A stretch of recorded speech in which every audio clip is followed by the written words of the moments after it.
A suprema arte da guerra é derrotar o inimigo sem lutar. Na Ásia Central, a água está no centro do conflito. Os estados regionais dependem um do outro tanto para os recursos naturais quanto para as necessidades energéticas. As tensões são piores no denso povoado de Fergana, para onde convergem o Uzbequistão, Quirguistão e o Tajiquistão. De vez em quando, a situação fica tão tensa que a violência se torna imparável. Ocorreram mais de 70 conflitos de fronteira entre 2011 e 2015. Em cada encontro, a Rússia interveio como mediador e forçou um cessar-fogo. Ainda assim, um acordo permanente permaneceu fora de alcance. Nos combates mais recentes em abril de 2021, helicópteros de guerra, tanques e granadas de morteiro explodiram em toda a área, deixando mais de 50 mortos e mais de 40 mil desabrigados. Foi o maior conflito visto em anos, e ele reconta a história de como conflitos confinados podem desencadear guerras pela água em toda a periferia. Seja muito bem-vindo ao Caspian Report Brasil. 5 nações soberanas surgiram na Ásia Central após o colapso da União Soviética, cujas fronteiras foram artificialmente estabelecidas pela União Soviética para prejudicar o governo independente local. A deformação das fronteiras tem sido meticulosamente traçada através das características geográficas e étnicas, muitas vezes impedindo a coerência e instilando o ressentimento. A intenção era fazer com que todo o espaço dependesse de um mediador poderoso de fora da região. Moscou desempenhou o papel de árbitro durante a era soviética e permaneceu como o jogador mais influente até hoje. Durante todo esse tempo, os russos sempre procuraram garantir que nenhuma casa regional jamais se tornasse poderosa o suficiente para desafiar as autoridades de Moscou. Essa é a velha prática de dividir para governar com uma eficiência feroz. Nada na Ásia Central acontece sem o endosso da Rússia. Como países recém-independentes trabalhando para estabelecer suas próprias economias e instituições políticas, os estados na Ásia Central estão em constante luta para definir e proteger suas fronteiras. Em nenhum lugar, esta disputa é mais evidente do que em Fergana. Neste espaço triangular, 2 rios se encontram para formar uma bacia fértil, verde e exuberante, que é ideal para grandes assentamentos, agricultura e indústrias de grande porte. Quando visto de cima, é fácil ver porque esse plano verde cercado por montanhas íngremes e degraus secos abriga cerca de 14 milhões de pessoas, ou seja, cerca de 1/4 da população total da Ásia Central. O Vale de Fergana é um oásis repleto de vida e possui uma densidade populacional 40 vezes superior à média original. Historicamente, a área tem atuado como celeiro regional, mas nem tudo está bem no paraíso. Do céu, não é possível ver as cicatrizes que correm pelo vale. A forma como as fronteiras nacionais foram moldadas, emaranhando necessidades e interesses regionais, não os torna um dos territórios mais disputados do mundo. A liderança soviética dividiu o vale entre o Uzbequistão e o Tajiquistão e o Quirguistão. No passado, essas fronteiras não formavam nenhum obstáculo ao movimento de pessoas e bens, sob o controle conjunto das fronteiras da União Soviética na Ásia Central. No entanto, à medida que a autoridade soviética declinava, as novas repúblicas sindicais independentes repentinamente tiveram que garantir seus parâmetros nacionais. A confusão de fronteira e enclaves em uma região etnicamente diversa foi feito para uma mistura mortal. Como os estados da Ásia Central negociavam com o comunismo pela identidade nacional, a natureza etnicamente heterogênea do vale tornou-se uma base para atrito territorial. O endurecimento das fronteiras transformou várias comunidades isoladas em minorias étnicas com acesso restrito à sua suposta pátria nativa. E para piorar, cada estado baseou suas reivindicações territoriais em diferentes mapas soviéticos, às vezes usando mapas militares e às vezes usando mapas civis, mas mais frequentemente do que não usando cartas de anos diferentes. Como resultado, a maioria dos limites do Vale de Fergana permanecem incertas. Legisladores uzbeques, tajik, kirguizes ainda estão negociando a demarcação de fronteiras nacionais. É um processo extremamente difícil. As tensões persistem sobre a propriedade de comunidade étnica, algumas das quais são isoladas.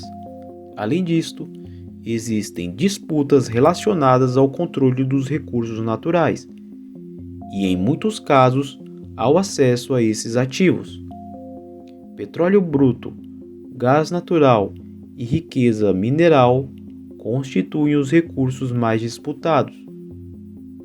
Mas uma das disputas mais acaloradas envolve a água. Cada nação compete pelo acesso aos rios e canais da região. Às vezes, as coisas ficam tão agitadas que as comunidades locais recorrem à violência. Entre 2011 e 2015, ou seja, em apenas 4 anos, ocorreram mais de 70 conflitos na fronteira. A maioria dos conflitos tinham a ver com recursos hídricos compartilhados. Embora a maioria dos conflitos tenham parado, a dinâmica regional pós-soviética tem alimentado persistentemente a competição e desconfiança entre as nações do Vale Fergana. Quando a ordem comunista entrou em colapso, os interesses nacionais ocuparam o centro do palco. Recursos anteriormente compartilhados tornaram-se pontos de contenção entre entidades nacionais separadas. As nações recém-independentes deixaram o velho sistema regional para perseguir políticas que permaneciam inteiramente dentro de sua soberania política. Independentemente do seu esforço, os países da Ásia Central não podiam escapar ao espectro dos desejos de Moscou. Sob o domínio soviético, os países operavam dentro de redes coletivas, que distribuem o esforço de geração de energia de acordo com os recursos locais de cada nação. O Tajiquistão e o Quirguistão desenvolveram barragens hidrelétricas. O Cazaquistão se concentrou em usinas a carvão, enquanto o Uzbequistão e o Turcomenistão exploraram seus recursos de gás natural. Hoje, o Tajiquistão e o Quirguistão ainda geram cerca de 90% de sua eletricidade por meio de hidrelétricas. Os rios Amudária e Sirdária, originados do Quirguistão e do Tajiquistão, constituem os rios mais importantes para a geração hidrelétrica. Porém, quando reservatórios dependentes de degelo param de encher no inverno, estas nações experimentam apagões nacionais constantes. É quase impossível aumentar o crescimento do PIB quando a queda de energia é um problema recorrente. Por outro lado, a abundância de água concede aos dois considerável influência sobre as nações a jusante. O Uzbequistão, ocupando a maior parte da planície no Vale de Fergana, requer grandes quantidades de água para alimentar seus vastos campos de algodão. Os rios Amudária e Sirdária são essenciais para a agricultura uzbeque, particularmente em sua produção de algodão. O Uzbequistão é um dos 10 principais exportadores de algodão do mundo, e a indústria é uma das maiores fontes de receita para o governo. Entretanto, o Quirguistão e o Tajiquistão, em sua busca por segurança elétrica, propuseram a construção de várias barragens ao longo dos rios que desaguam no Vale de Fergana. As nações amontantes desenvolveram apenas cerca de 10% de seu potencial hidrelétrico. No entanto, megaprojetos como o Tajik Ronggudam, que marcaria a barragem mais alta do mundo com 335 metros, poderia, em teoria, libertar os tajiques de sua dependência de importação de energia. O Quirguistão tem usinas hidrelétricas semelhantes, mas a questão é que as duas nações a montante olham para os seus rios como um remédio para sua segurança energética. O Uzbequistão, por sua vez, opõe-se amargamente aos planos do Quirguistão e do Tajik de construir barragens rio acima, alegando que tais projetos hidrelétricos prejudicariam o bem-estar socioeconômico de 33 milhões de uzbeques. Legisladores em Tasquente argumentam que as barragens propostas a montante poderiam diminuir o tempo do fluxo de água em 20%, enquanto aumentaria em 45% o fluxo de água no inverno. O risco de quebra de safra e inundações sazonais em seu coração agrícola levaram o Uzbequistão a ameaçar seus vizinhos rio acima com um conflito armado. Adicionando peso à ameaça, recursos compartilhados são transformados em armas, como ferramentas políticas. O Uzbequistão restringiu periodicamente suas exportações de gás natural e eletricidade, enquanto o Tajiquistão e o Quirguistão ocasionalmente diminuíram o fluxo de água jusante. Felizmente, após uma mudança de guarda na liderança do Uzbequistão em 2016, relações entre o Vale Fergana e vizinhos melhoraram. Funcionários uzbeques negociaram acordos do projeto da barragem com o Quirguistão e o Tajiquistão, que concedem a Tasquente fluxo de água durante todo o inverno. Este acordo gerou seus primeiros resultados e, como consequência, parte da barragem de Ronggudam proposta entrou em operação em 2018, quase 40 anos após o início da construção. Mas, embora a diplomacia possa negociar interesses nacionais, ela nunca poderá apagá-los totalmente. Em abril, um conflito de fronteira estourou nas proximidades de Foro, uma disputa entre Tajiquistão e o Quirguistão. Ambos os lados reivindicaram um reservatório e uma estação de bombeamento. O controle dos ativos garantiria uma participação maior na formação da irrigação local. Quando os tajiques colocaram câmeras de vigilância na instalação de água, opondo-se à manifestação, os manifestantes do Quirguistão saíram atirando pedras e paus, e em pouco tempo os guardas da fronteira se juntaram à briga com armas e morteiros, cada lado acusando o outro de atirar primeiro.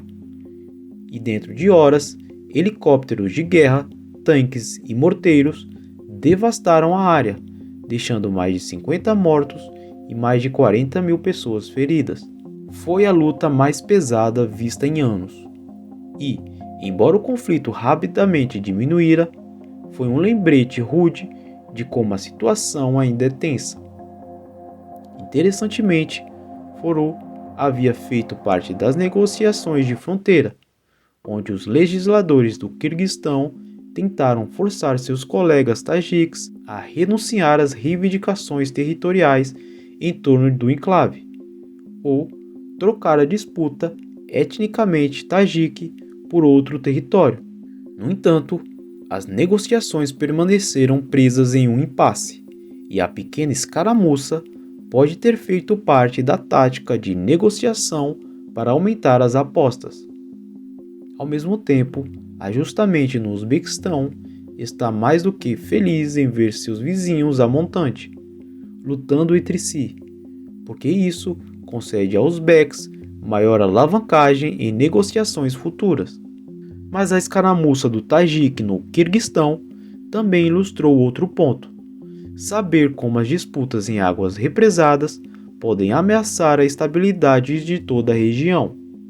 No Vale da Fergana, onde existem fronteiras, mudanças climáticas e crescimento demográfico, são definidos para aumentar a pressão sobre os sistemas de água compartilhadas. Esforços políticos podem mitigar estes recursos e dilemas étnicos. No entanto, ambiguidade e desconfiança podem separadamente ser mais do que suficiente para levar as nações à guerra. No Vale da Fergana, esses fatores caminham juntos e formam uma fonte altamente inflamável de conflito. Em um mundo de interesses nacionais, sempre houve uma sede insaciável de poder. E esse foi o Caspian Report Brasil. Se você, assim como eu, aprecia o conhecimento, dê like, comente e compartilhe para que mais pessoas tenham acesso a esse vídeo. Um forte abraço e câmbio. Desligo.